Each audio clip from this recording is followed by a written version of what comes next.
Bonjour tout le monde. Bonjour. Les bontés de l'Éternel sont renouvelées encore ce matin. Donc, la fidélité de Dieu est grande parmi nous tous qui nous sommes réveillés en ce matin. Alors, bonjour, bonjour et bonjour. En ce matin, je voudrais partager un peu la pensée que j'ai retrouvée parmi mes notes.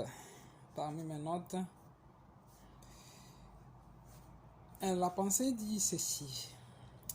C'est une réelle force lorsqu'on arrive à se contenter de ce qu'on a. Oui, c'est une réelle force lorsqu'on arrive à se contenter de ce qu'on a. Parce qu'en étant enfant de Dieu, ou bien dans notre vie quotidienne, en étant tout simplement un être humain,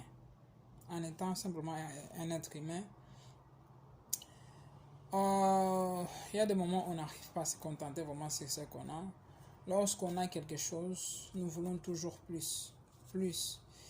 Et la plupart des choses que nous faisons pour gagner de l'argent, c'est souvent par la rivalité des uns contre les autres. Mais lorsque nous arrivons dans un stade de reconnaissance,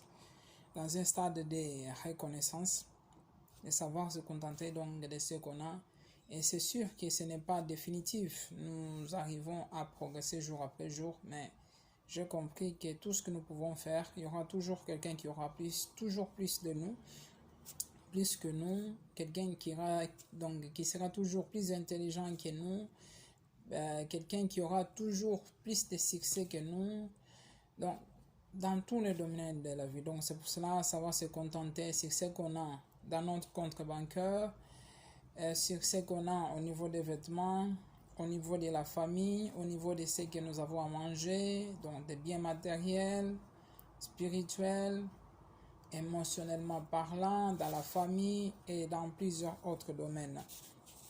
Car aujourd'hui, nous vivons trop dans l'apparence. Aujourd'hui, sincèrement, nous vivons trop dans l'apparence, mais pas vraiment dans la vraie amour. La vraie amour est devenue rare. Nous vivons trop dans l'apparence. Même en étant croyants ou pas croyants, les êtres humains vivent trop dans l'apparence. Et malheureusement aussi, je ne dénigre pas, moi-même je suis un croyant, mais même parmi nous, les croyants, il y a de l'hypocrisie qui se mêle. Les non-croyants aussi, il y a de l'hypocrisie, et parmi les croyants aussi. Mais je crois que le temps viendra et le Seigneur fera la différence entre ceux qui croient et ceux qui ne croient pas. Donc l'amour de Dieu doit surpasser toutes choses. L'amour de Dieu doit surpasser toutes choses.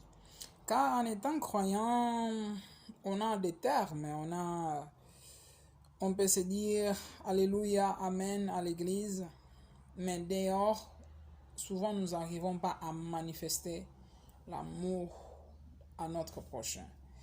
Et je suis tellement stupéfait lorsque le Seigneur parle de l'amour.